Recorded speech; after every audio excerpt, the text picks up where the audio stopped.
Mais nini ezali botala moi na sanza.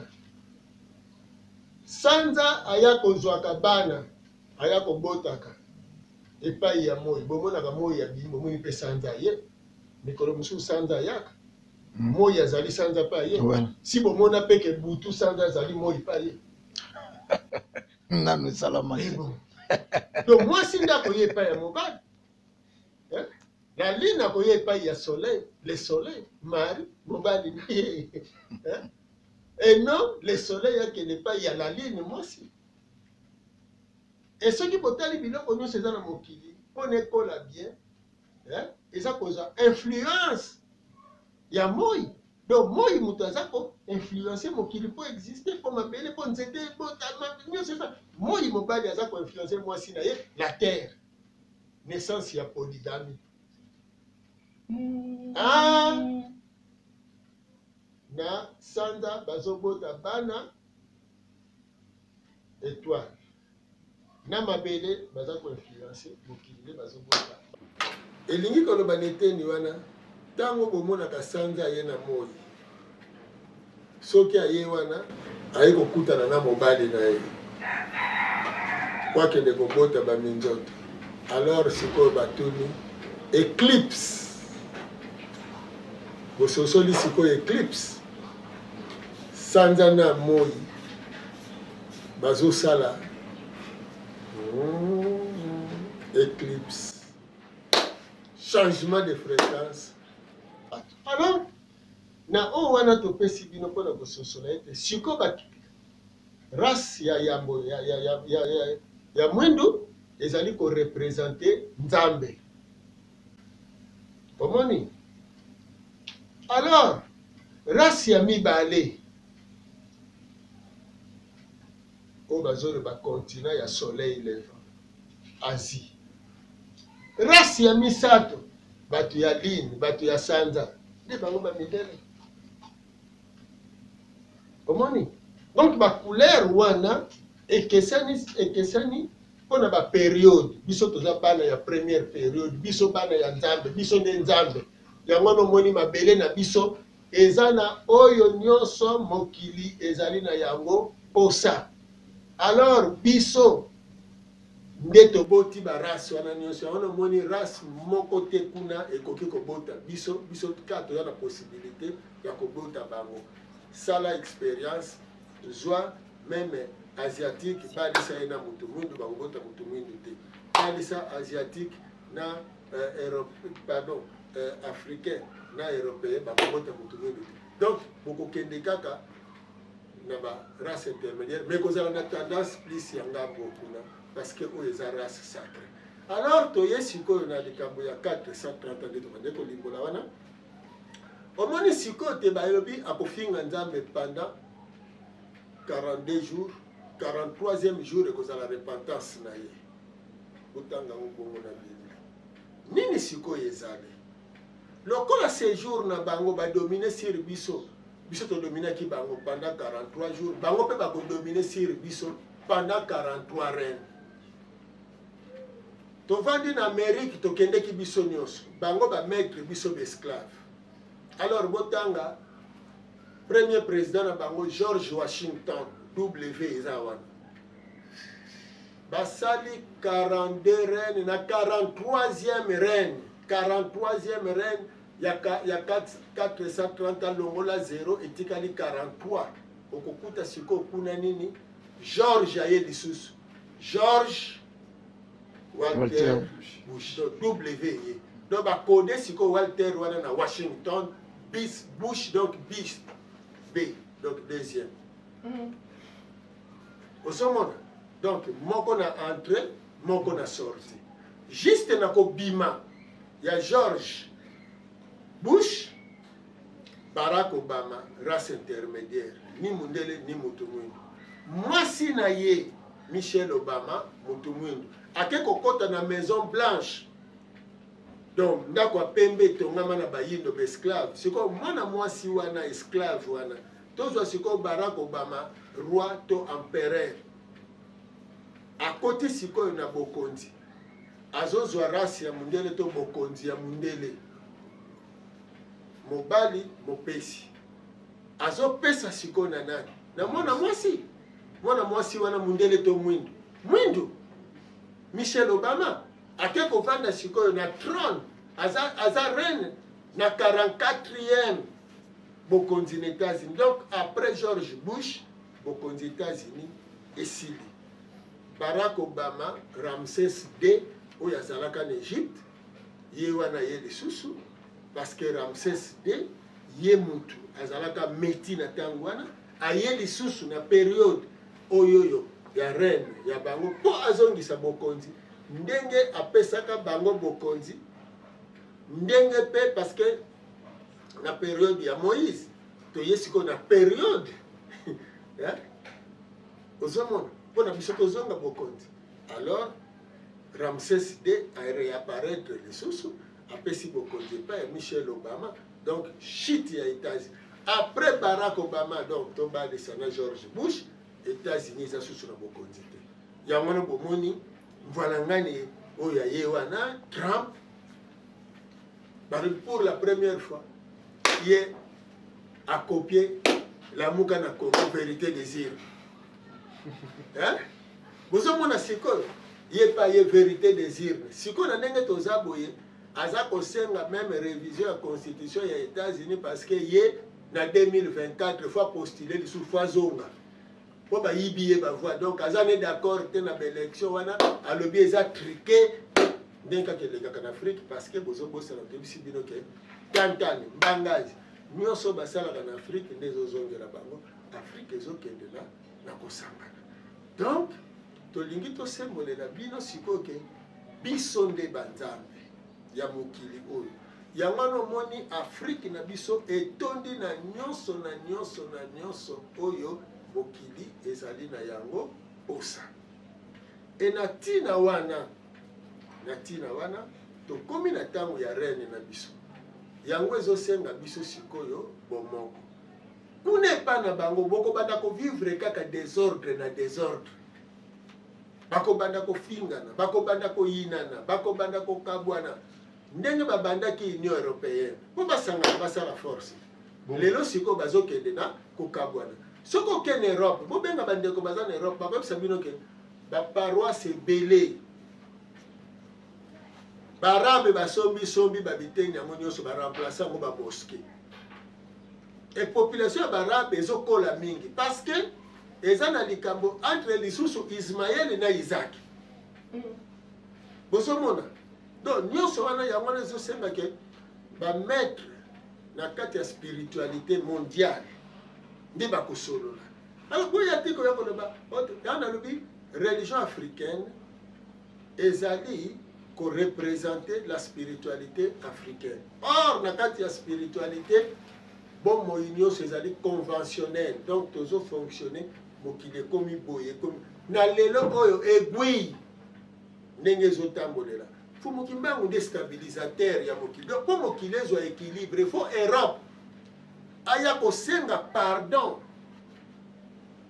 na Afrique pour permettre mokili etambola na rotation ya malamu. Mais ce qui Europe a faire louper yango occasion oyo ya bebisi yango et que ça a été yépe fois à la dominer alors fois betama Asie amata alors Nathan wana ils ont créé deuxième nyongo parce que siko bango lokola badeki 600 ans lokola bake au-delà siko il faut bafuta yango même bandeko na biso église kibaniste moni awa na Congo naza na makambo ndenge Tata Ndombele alobi ke ba intellectuel bakolinga ngai te bakolinga ngai te mais nzoka fo balinga nga omoni parce que avant azala na titre wana ye aza nango aza nanu moyindo tozobunda mpo na bango ezali te ke ozali awa docteur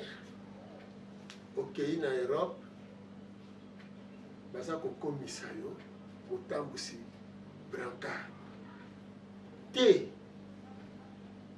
oyo fo kumbaka civière te awa oza médecin qualifié il faut bandimo petit kuna ezali te ke bakobengisa bamingama ya Afrique bapesi bango bambongo bokende na mboka na bino bokende loba boye bamingama kasi oyebi te tozwi mwa likonda te. Médecine africaine il faut etelema mpe ebunda na médecine européenne ou asiatique. Il faut médecine na biso mpe edéclarer indépendance na yango ekoki kodépendre te. Enseignement na biso mpe faut déclarer indépendance na yango. Politique na biso faut déclarer indépendance.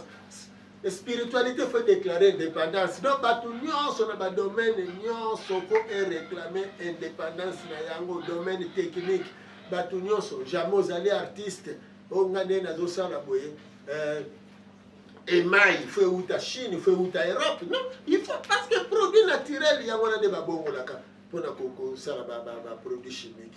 Donc il faut avoir ba chimiste na biso bayekola émail esalaka nini mpo baartiste na biso bakoki kokendeke baartiste céramique bakoki kokendeke na nini kuna na bamboka wana te mpona kokendeke non nyonso ezala importe toza na bacapacité nyonso mais problème ezali indépendance spirituelle.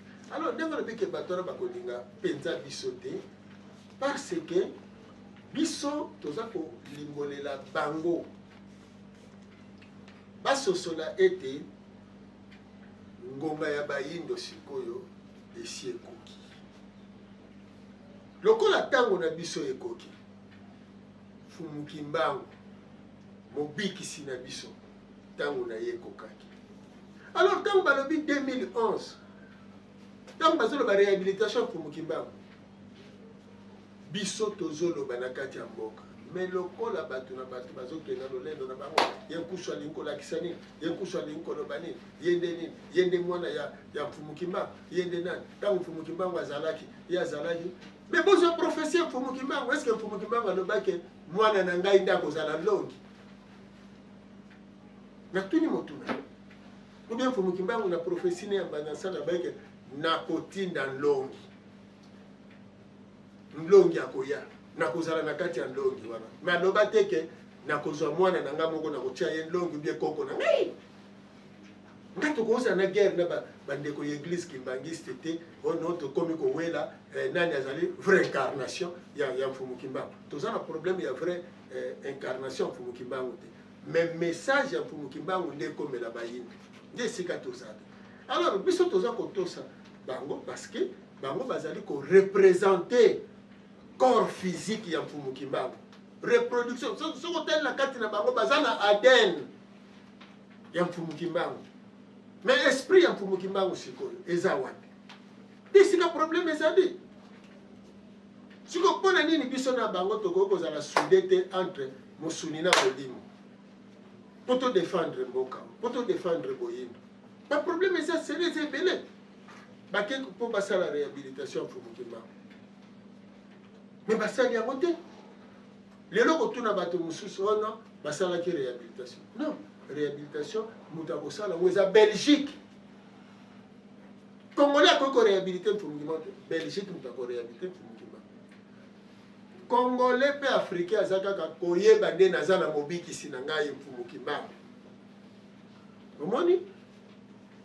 Mais mutu oyoyo akoréhabilite mfumuki mbango mutu akangaki ya nyokolaki ye mutu akoindemnize mfumuki mbango. Or na kati ya indemnisation il faut baindemnize ye moko mfumuki mbango mwasi na ye bana na ye bakoko na ye soki bazwaka bambongo na mantsumpu na kintsweki bambongo wana yango wana te oyo esengeli bazwa parce que mbongo eza ebele o mundele soki abundisa wana kozomona baproblème eza ebele me bandeko ya Congo central ti bazokende na makambo eza ebele oyo ezali ke bandeko ya Congo central ozotala bango lere mosusu boye bazoyinanga no yo olingi bangala yo bino bato ya Congo central bino bakongo ka mfumuki mbango ayaka epai na bino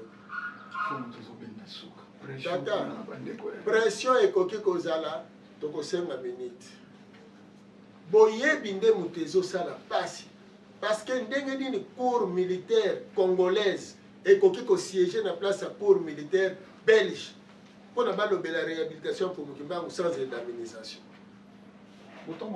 Bango bakondanaka mfumuki mbango toyaki nano na ba avocat qualifié te lelo luka ba komi ba pesi bango responsabilité ba sa mosala wana tango mosusu. Mais ce qui est un avocat qualifié, c'est que tu es avocat qualifié. C'est que avocat qualifié à défendre pour Mukimba ou la cour militaire congolaise. Et ça a la qualité à siéger. Tamboussa micro, aux journalistes, tamboussa ba micro partout. Que ne tout na même ba oba siéger comme Kolango. Bon le bateau pour Mukimba, nani pour Mukusa lobby. Cour wana eza na qualité te ya ko siéger. Parce que yango te mutu e kondanaka pour Mukimba. Cour militaire congolaise, que ce soit des circonstances on a aussi longtemps que l'État belge ezali, Royaume de Belgique ezali, na gouvernement, na nyonso na ye mutakalaka Mukimba a considéré que colonie oyoyo lokola lupangu na ye mutako koloba kuna te mutako ko revendiquer kuna te akani Mukimba na absence ya gouvernement congolais, ya État congolais. Si on attend aujourd'hui dépendance, l'État congolais comme constitué. Mais l'État congolais, qu'on se plaindre auprès de la Belgique, qu'il y a Nazalaki na Mobembo Nazalaki, les lois na kuti ko condamna mwana na ngai moko citoyen na ngai moko injustement. Problème est entre Congo et Belgique. Vous voyez, et ça ni la famille ya Mukimba ndenge moko même problème à Mutalumumba. Oh non, il faut ba sunga famille à Mutalumumba. Non, Belgique a indemniser Mbuta Lumumba na Mbuta Mpolo na Mbuta Okito. Donc babiloko eza ya ebele. Komoni oyo batu basengeli koyeba. Alors batu no soki basali likambo na bango. Soki basali yango mabe. Onga tango na koya na itinda tata ke liko na si na données spirituelles. Na ko corriger ngo kaka. Osiko na ko lo baka correction moko bandeko église ke bangi. So bavandi na se bandiminga na libanda ba olingo ndimanga te metika na lobo ba ondimela nga na se na misu ba ondimanga te tango basali cérémonie soit disant réhabilitation ya Mukimba bazui papa kianga ba kotisie na kasho kuna na banza ngungu après ba bimisie ba lebo okomi libéré même Mukimba na 1921 tango akota ki kasho kuna kasi mundela bimisaki mundela tinda ki na katanga unande sika Mukimba ke kusukisila mikolo na katanga. Donc ce qui les loto considérer que Mukimba azana no ya kokanga makozalela wapi mazana katanga donc faut bala na katanga ba ke kotuna na prison ba libité mikolo azana l'hôpital ndi ba ke kolanda l'hôpital mais ne songa nzelo ndiro shemba sala na erreur si mabola kisi mpo ni bola mila kisela ka bangote akoti nano na mbanza ngungu abimi ale bino bozu argument basali nano réhabilitation ratée avec nous pour ni bola kisaka bango kaka bazo sala tozo koma tozo loba toleki na télévision bo sala ngote to vanda to solola balinga ba boyaka awa ka ne toza bo Congo uti ko sala raté moko ya munene na lobi abouti ko zanga ko zwa mbongo baba mindele leto tozo bundango na période ya 4e président lelo bokoti na ba désordre mais 5e président Nenga Koti, le lobby bolobaki te 4e président, asa 4e te, mais autres années les lois à 4e. 5e, mais 5e président, Lelo, il faut continuer programme il y a 4e président. Pour que de quoi aboutir toujours na indépendance wana. Pour processus aussi to kota ginango, il y a indépendance, mais les lots terrain comme embrouillé, bazo sala nini suko, bazo diaboliser 4e président, bazo linga bakabwana na 5e président. Si le problème est comme azaki na mbongo bele asali na mwanda boy azongi simu mais asali na mwanda boy na Congo Mobutu asalaki atongi asombi ndako na Côte d'Azur asombi kuna na babesika nyonso bakumisaki batikali ne lokote bokasa lokote sabimpi lokote bango nyonso biloko nyonso bakangi soki président honoraire azosala investissement na kati ya mboka comment boko betela ngo maboko te. Et que c'est le président actuel, il y a un tour à investir dans la mboka. Pourquoi Bobo Ito zara na ba millionnaire, na ba milliardaire, oyo lobby ba ko sala force ya mboka na biso. Lelo ba président européen, ba ko ya awa ba yibi, ba dirigeant européen, ba ko ya ba yibi pona bolamu na bango. Hein? Ba yiba bomi biso ba sali biso mabe. Mais si koyo mi colonio so ba sataka kaka na ba fortune ya ba dirigeant africain. lelo bazoluka mbongo ya président Kabila ya président honoraire ezali wapi atiango wapi mbongo azwi na 18 ans bino banani po bocontrôler mbongo azwi na 18 mais botuna nanu badirigant na bino kuna bambongo oyo bango bayibi ndenge babomeli na Afrique bokoluka koyeba mais finalement omoni niveau wana yango nazosenga na baintellectuel entre guillemets parce que nga na koloba bongo entre guillemets parce que bazokoma bavéritable te to raisonner à la congolaise à l'africaine. Mais fumu bazoko s'attaquer na ba million na bango c'est vrai mais incompatibilité c'est makasi population pauvre ndenge nini dirigeant kokosala na autant de milliards population na yo ba vivaka na moyenne de soko ya $1 le jour yango wana moni que population atalisi pe mandoki kuna bakomi koloba kutu lelo nzeta mai président ya prophétie akeya tiki bato nzala bongo 5e président nzete kauka nde akosala nini na peuple meto kama ne songe nzila balobi continuité soko balobi 4e président azalaki ya prophétie nzete ya mai asali eloko tatiki bato na pasi na pauvreté bongo 5e balaka même pas nzete ya kokauka mais nalobi bozotanga bolobi président honoraire azana ba millions soi-disant ba milliards population na est pauvre Mobutu batangelaka ye pe ba milliards et monanité mais ngana lo banano dokolo azalaki na mbongo te dokolo batapaki muta mbongo est-ce que famille nyonso bo ya dokolo azalaki na mbongo mais ngana zokamwa bino siko tozwa nanu kaka mbongo ya président Kabila tokabola ngo na 90 millions de Congolais boyebisa ngai moko na moko akozala na Congo wana ezosala ezaki motema mabe eloko bazosala na président Kabila parce que président honoré mindele bato bayaka na discours wana oh non azoko appauvrir mboka na ye azonyoko na bango yazo ebi lelo bato ebele bazoloba nini oh non pusu yadiaka bambongo na likunya parce que bazomona mosala ndenge ezokola ndenge nalobaka lere nyonso soko ozobongisa bato likunya baye oyo kanisi azosala bongo pamba nakopesa bino exemple moko oyo kanisi azosala bongo pamba kasi pasi mbongo te nakopesa bino exemple moko bato ebele bayebi ke mutaki ya mwangana azali kokatisa bato bagorge pesa makambo ya lokuta ezalaki nini bakendeki kosenga mbongo epai ya président Mobutu na lere wana bazalaki bango misato kondo lwambo kondo tabule na yeki ya mwangana sikoyo ntango basololi baninga babimi moko na kati na bango atikali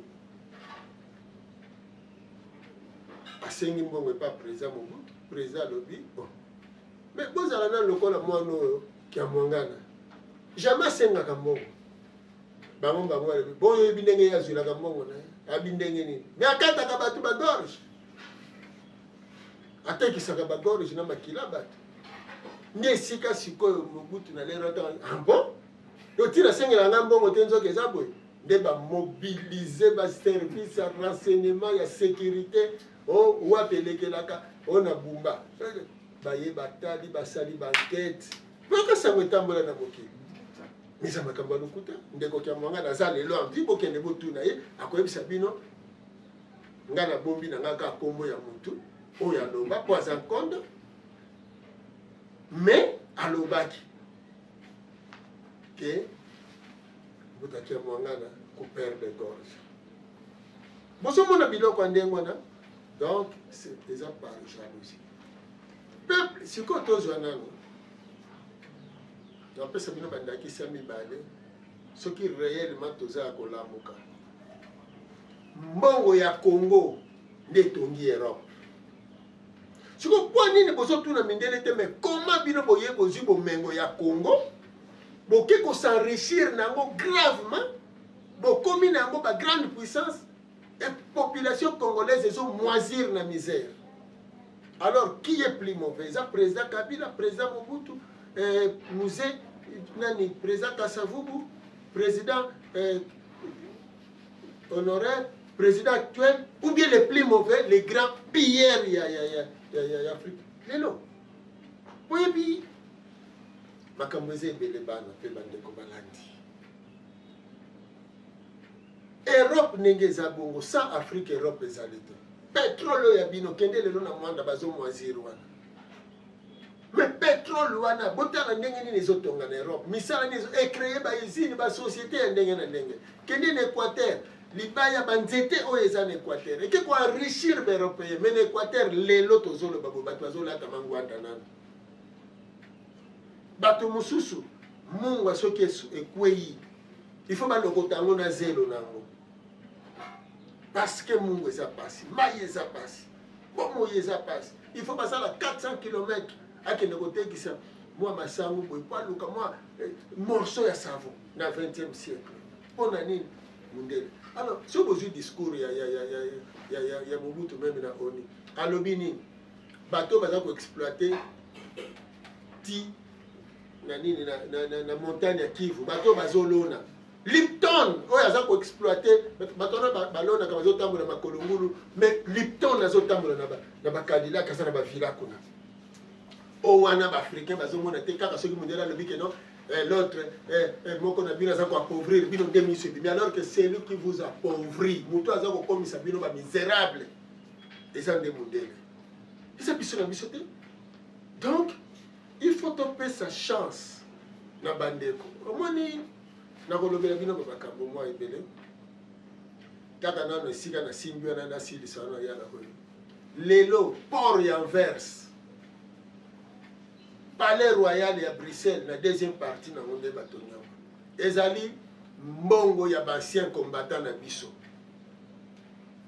na guerre ya 40-45 iranium na biso oyo ba américain bazwaki awa o Belgique apesaki bango bakei basali nango bombe atomique babombarde île ya Hiroshima na Nagasaki. Il fallait sikoyo bolanda malamu ba téléspectateurs parce que problème est sérieux na kati ya mboka oyo. Batebele o bazaka bazo wela mabumu na bango nde bazo yinanga bazo salelanga ba faux publicité pa ina bino kuna bolanda yete aza satan aza ndoka parce que nazo bimisa bo solo oyo ko bikisa bino. Bango banimaka corruption ya mindele po baya ko ambrouya kabino na terrain parce que mindele bako pesa bango mwa bakanyaka balesi bango bokele ko ambrouyer bandeko na bino nazoya problème est sérieux. États-Unis abimisi mbongo wana po ba récompenser anciens combattants na biso mais Belgique asalini na mbongo wana bake kotonga port ya Anvers palais royal ya Bruxelles dans la deuxième partie nango mbongo wana basaleli yango ba usine na bango mais awa na Congo basaleni cité Baudouin marché Gambela nde bomonaka mwa eteni wana maison des anciens combattants en honneur ya ba anciens combattants bino obo mérité ezali nini ba kombo ya babalabala nde bapesi aveni Sayo aveni Birmanie bapesi Asosa bapesi Khartoum force publique parce que force publique nde armango wana bapesi ba Mayenge ba Itaga nyonso ba Khartoum Éthiopie bamboka oyo bango badekelaki wana nde sikoyo babeti maboko ale basia kombata basala défilé na babere boye bango bazwi mbongo basala enrichir. Eza grave. Baudouin aye awa en 1956 55 oui 55-56 bazosalela ye défilé Baudouin avandi boye bana basi ya Congo tolo polele. Au moment où na Belgique bana basi bien vêtis. Si ko soti l'air wana tozana na Congo belge. Et que Baudouin azalaki na motema kolinga Congo. Aye awa na Congo akuti bana basi bazana bilamba ya kosalela défilé te. Tolo polele pe bazui bano ya ba 15 ans, ba 16 ans, 17 ans, 18 ans. Oyo tolo ezana no ya kotele. Azomona scène wana bilamba boni atindelaki bango na 1970 Baudouin aye awa siko bango mibale na Mobutu président de la République bavandi na Kisangani défilé bana basi kaka ndenge basalaka na 56 wana tolo polele. Compréhension et message, on est allé à fond de comprendre. Mais parce que on soit comprendre facilement parce que azali motei oyoyo pour mukiba watinda que il faut à préparer peuple, il faut à éveiller peuple, il faut la musa peuple makanisi. Bozomona oyo wana eza condamnable était siko kwa nini bodo alo baide mais bino siko supposé indépendance l'époque coloniale na kutaki tolo polele lelo lisusu na ye 10 ans après na kuti tolo polele. Pour Mobutu pas répliquer mais yo tango kutaka tolo polele osalaka nini? Lelo nazo regretter même bandeko na biso ya Kasai. Nazo regretter koyoka bango ke non biso muta pauvrir biso ezali président honoraire. Mais kende na Mbujimai, kende na Bakwanga, botambola na bamboka. Soki lelo bandako kitoko ezali. Soki biloko kitoko ezali. Bokende kotala, Mbujimai ezali lelo même pas na nzela. Okoki kotimola même pas libulu ya 50 cm na Bakwanga. Sinon kozwa diamant. Voilà dans l'époque coloniale. Okotimola ta libulu ya c'était faux mibanda ya kotimolela. Et ceux qui bazui yon a diamant, ceux qui okufa te façon oyo ko lapela. Mais botu na bakulutu ya baluba. Bakoyim sabino ke okoko mona diamant place on kotala mota na misute.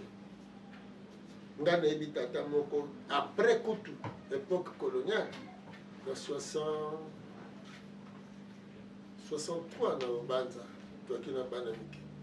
Tata wana tiki bana nena Kinshasa ake kokufa na Bakwanga po bazwaki na diamant na alimet na boîte alimet quelque carré ya diamant parce que l'air wana l'époque ya Kasavubu nenga kutelaki mokili na maboka mondele ezalelaki kaka bongo souffrance. Alors siko comment boya koloba tena ye azaboye lelo nga nazokamba mutu akomona nga nazotambola na motuka napesa te exemple bongo ponga mpe balobaka na nga bongo ye azotambola na mituka ye azolia bien na bana na ye bato ye azokamba bazonyokama napesa te exemple moko ke nazwi motuka na ngai mpo nazotambola nango naloba na bankango nga nazokamba bo lelo nakabeli na nga bino motuka obokabola yango mutu na moto azwa par na ye motuka ane komona nakute kokoma ta ndako. Pour tu le moutons kata eteni neti tolo mususu ko. Donc au moins biloko basalaka parce que bandingi chaque fois ko distraire batu ko longola bango effort ya koluka, effort ya kosala, bazaka un esprit ya facilité. Te biso neto zabo même l'état to senga ke aide. Donc ça un exemple moko mususu. Na période de utako le ministère des affaires sociales et bengisi biso. Bakambi ya Mangomba tokei balobino bandeko na biso na este bazonyokwama esengeli bino ba Mangomba bosunga bopesa quelque chose pona tosunga bandeko ya este tozala biso moko baitondimaki ke ingeta foto sala bongo biso tokende kopesa bongo majorité ba pasteur nyonso bazalaka te yo nde leta nde kutosunga biso. Mutuna mutayibi le poche nene ezalele fumu kusu. Bandela? Mutuna mutayibi le poche na ye nenga zo nimele. Akozona poche na ye te. Akokende kosenga mabota. Eza question poche na ye te. Akokende kosenga kuna keno to sala cotisation pona bato ya S. Mais lokola de asale la ka poche na ye. Pona ye pesa ya koko sunga te. Dernièrement, eza na mona mwasi moko boye. Babengani na ndako na bango pona kindoki alibia kimela na église metango akomi na église wana mama pasteur wana ne sika sunga ye anguma ye ba makofi sorcière sors dans ma parcelle koko vanda wate pou pou pou makofi oli assembelela ye parce que ya koko binisa mbongo te po lesa mwana mwasi wana voilà esprit wana ba aider yo kaka donc nde bato bamonaka soko monaka na mbongo azoki yango. Et puis les sources du Cambia pour politiser Bambongo. soki oza kaka na mbongo il faut ekende na penchant politique ale bawana bakomona bongo balobi non omoni il faut kokwesa mutu wana sino akopesa force na biteni wana ndenge bakwesaki baromanoka ndenge bakwesaki dokolo ndenge baza komenase mbutaki ndwelo donc ndenge moko pe ndenge moko lelo ekomi babelge baye awa na mboka na biso mpona kosatake na bainvestissement nyonso oyo président honoraire asalaki emesa mpona koappauvrir mboka na biso. Non, parce que ngai problème naza nango eloko basala na Kasavubu basali na Mobutu bavoir ya Mobutu ebungi emonani te mindele bakangi yango lelo bazo menacer lokola président honoraire azulaki bango mayele siko bazo menacer ndenge moko pe bakolinga kosala yango na président actuel parce que président Tshilombo pe soka lobi ke lelo a investir na kati ya mboka bakosala ye kaka yango nde eloko toboyi mais biso kutu tomoni on dirait église tout autant mosusu nesongi ya nzela bakoatake lisusu catholique ete to mosusu mpo bakoti na vision ya nesongi ya nzela église catholique akomi pour la paix dans ce pays akei komona abandaki na consultation awa epai ya président Félix Tshisekedi akei kinga kati akomi koloba ke koluka na lamuka alobi il faut bafanda na table moko po baluka bolamu MONUSCO oyo takina tolobela uta la nuit de temps ye bakoti na démarche wana alobi non tokomi na tango ya paix omoni te ke nesonganzila sika wa motema koki kita po bato nesonganzila bazali komona bango lokwa mabe batiaka moto na kati ya bato mais basafile to base rallier na démarche ya nesonganzila ya kosanga ekokisama parce que nalobi na monoko est-ce que oyo bazoloba yango wana mpe babongisi bakosalela nde susi ezali ekokisama parce que bango nde bazali bongo basi balambi biloko ya mabe sikoyo baya kobimisa maloba ya kitoko nzoka kuna si babebisaki bazali bato oyo babomaka na main propre balataka baga omoni ce n'est qu'après bato baye koyeba ke monsieur Gates nde babomaka mutu alumumba ozomona mais bato babimaka mutu eza Moïse Tshombe na bagodefroy Munongo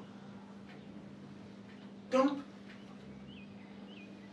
lelo nani asalaki nini tout cela soki balobi bongo tomoni ke se concrétiser kimia eleki na kati na mboka koyokana malonga mutu na mutu abandi tolobi ok malamu eloko tolukaki yango wana mais nini mosusu ezali lokola bayokaki discours ya religion africaine ezopesa bongo bango mpo bawelaka kaka nde mpe basalaki na periode bayaki bavita etungisaka bino te esalaka bino esengo bolobaki eloko moko ata bareconnaître bino te mais quelque part baapplike yango tomonaki yango meme na ntango ya 4e président bolobeli awa nouvelle citoyenneté bino bopesi initiative bakei basali yango bacontourne yango lelo mpe tomoni na bapasteur balobi bato nyonso ya poto bayindo bazali na mikili ya poto bazonga mpo inspiration ye ndenge wana quelque part eza kosala bino mpasi mpo baye directement te epai na bino to esali bino kaka esengo inspiration na bino emonani na miso ya bato soki moto azosala eloko oyo yo olobaka to osala kasi osepelaki lelo omoni ezalaka lere mosusu mutu tozwango neti na bavedete ozoleka na nzela boye omoni kaka bazobenga yo petit gento ndakisa me kibonga kozala fier ya koyoka ke mutu bele babengaka ye petit gento ya koyoka ke balobile babengaka ye petit gento seke mosala azosala eza na bato bazoimite soki eza na bato bazolanda bongo kosepela te mpona l'essentiel na sa mitema bandimike makambo tata nalobaka eza ya solo bacontemporain bandimaka motu na retard ezali loi eza bongo ntango na kozala te nde bakobaloba tata wana azala koloba solo azalaki motindami ya solo ozaki oyebi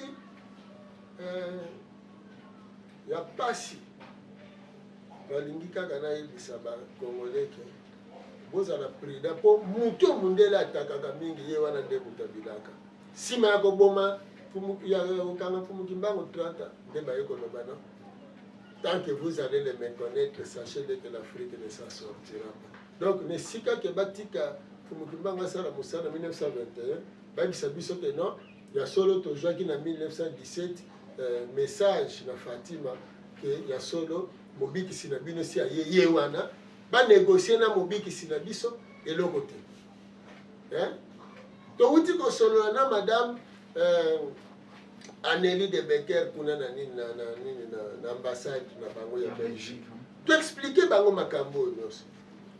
Tu si bango roi na bino répondre na makambo. Tozali prêt à kosolola na bino pour to expliquer bino ke ba dirigeant européen na ba dirigeant africain précisément ba dirigeant belge na ba dirigeant congolais bavanda to expliquer bino ndenge nini bokosalela bokosengela babolimbisi na ndenge nini cohabitation ekoki kozala ya coopération ya malonga Belgique pour abikisa Europe lokola pe Congo abikisa Afrique tosololaki yango mais bakomi nini bakena bamayele mabe oh non kasi lui Michel apresentaka bino baexcuse te oh non omoni ke lelo eza badirigeant na bino babandi kosala basambla oh non roi apesaki message moko akomi lettre ke aza na profond regret. Aza na profond regret pour la colonisation de l'esclavagisme basalaki. Te officiellement il faut ba dirigeant bavanda na bango. Sikoyo eloko etikaki mwasi wana pe salaki epasi. Tant que je suis là, lui parle-moi un peu de la spiritualité. Na bandi ko limbolela ye ndenge nini spiritualité zo fonctionner ndenge nini convention spirituelle zo salema entre ba race entre banzambe ndenge na pesi explication avandi sikoyo eloko esali bango mpasi ezali ntango alobi na ngai sikoyo tokosala ndenge nini abi wi il faut badirigeant européen bavanda na badirigeant africain parce que bao bino botindaka wana baza na qualité te mpo baya epuis epai bakendeki kuna na cinquantenaire non na centenaire kuna yango te sikoyo bakalikile bien ke mpo na bango badirigeant africain bazali bapion na bango bamarionnette bagouverneur ya bakolonie na bango batya ndenge nini bango badirigeant bakoki kovanda na basubordonné basubalterne na bango bainférieur na bango mpo badialogue autour ya indépendance mpe confirmation ya indépendance nde eloko esalaki mpasi namoni kaka azongi nsima alobi mais estce eza possible nayebisi ye soki volonté na bino se manifeste ya kocomprendre ke badirigeant wana il faut balongwa na lolenge bino boconsiderelaka bango ke bazali kogouverne bakolonie na bino mais boconsidere bango ke bazali badirigeant ya baétat indépendant parce que neti Congo aza na date na ye indépendance madame ozo reconnaître document oyo signé la partie congolaise peut partie contre-signée la Belge. Signature, il y a Premier ministre belge, la Premier ministre congolais, ministre Affaires étrangères belge, la ministre Affaires étrangères congolais. Vous savez, quoi, donc, baza conscient. Mais ce que vous avez dit, c'est que vous avez dit, alors il y a badinga te ntango ekotana bakobeta fo moto obendi suka nzambanaka na biso ndeko tambi na soki mpenza totuni yango te ekozala biso mpenza malamu mpenza te mpo eza na ndeko moko boza na 30 secondes ya niveau ya naza na pression mpenza atunaki biso motuna soki tozwi libango okuta na fumu kusu ozansa kotuna ye te c'est gratuité ya enseignement lelo tozomona lelo guerre ekomi entre l'état na église catholique na bekole catholique tomoni lobi euti oleka karna na mbongo abombaki yango lisusu te atalisa bi ete soki totali kaka boye enseignement ezokende kokufa l'état asala makoki te kosoutenir gratuité azongisa charge wana epai ya baparent l'état koto atelemi kaka ye azwa charge wana catholique yango do tozokende bo déjà un mwana ndambo baekole nyonso oyo ezokambama epai ya bandeko ya catholique bazotanga te fumokoso ntango ozomona bongo conseil ni opesa na tous les deux côtés pour te kimi ko kokota bana batanga malamu on les a bien lobe suka ko to kabona pour une émission moko le monde de paix po bana batanga malamu soki balobi gratuité ya enseignement na kosenga na catholique andima parce que ntango azolobake bazongisa charge azongisi déjà Minerval ça viole pe constitution parce que Minerval mais a violer constitution pour faire tout ça l'état. Sur l'état zokoka te fumu tous. Il faut aider l'état. Il faut aider l'état. Tozo ya siko. L'état a lobby gratuité et enseignement. Catholique azana mbongo ebele. Aboyi gratuité. A lobby ba parents bazwa charge. Mais il y a des la télévision pour nous dire que les parents sont pauvres. Ils sont impayés et mal payés. Comment vous pouvez imposer les malheureux, les minerval au moment où vous avez que l'État fout à la banque, les bazana bongote, les bazana logote. Si l'État lui dit que les bongote ne fout à la parente, si vous avez un fait, il faut pas foutre à bongo. Si vous avez un juste. Est-ce que vous avez un pélicimoto? Pourtant, les parents ont fait sous la classe, ils ont fait des sous l'État. Comment? Si vous avez dit que l'État, si vous avez fait si vous avez fait pour enseigner, l'État a revoir le contrat à Perenco. Bongo et Kota na Perenco, nombre de barils au Perenco par jour, parce que l'État. Alors, tant qu'il y a une logique, parce qu'il y a pétrole là biso. France, à travers l'Amérique, à travers Perenco, il y a des engins, des machines, des tuyaux, des pompes mouillées cheval. Alors, biso bakolo pétrole. 50%, 50%. Pour tous à la siko, dans le lengue, donc d'abord quand on est ya pétrole on faut revoir parce que bakolo mabele bazali donc Perenco fa signer contrat na bakolo mabele alors bakei par exemple bango bakozwa 30% Perenco a 30% ba autochtone 30% 40% etikali 20% bakofuta nini ba travailleurs. Alors, 20% éthiquement, l'État a eu pour foutre à enseigner. Les sols et les sous-sols appartiennent à l'État. Il faut que chez moi, on a évité de peiner ceux qui vont. Mais ceux qui les sols et les sous-sols appartiennent à l'État. Si vous prenez le pétrole, le monde appartient à Perenco. Tout le bas. Ceux qui sont maïebo, les amis maïebo, botina mwanda. Ekozala ya ba oyo na ba solongo. Omoni, mais le col les a pétrole atali tanga moko soko zu prison mutezo zela. Hein? Ba kolo mabele ba vandi kaka boye. Okokamwa, oyebeza na eloko. Moni ba pompe wana baza miyibi ya libende. Donc basali muyibi moko ya libende. L'air nyonso pompaka pétrole azo benda azo pomper azo kende. Soko bazu au chef du village kolo pétrole.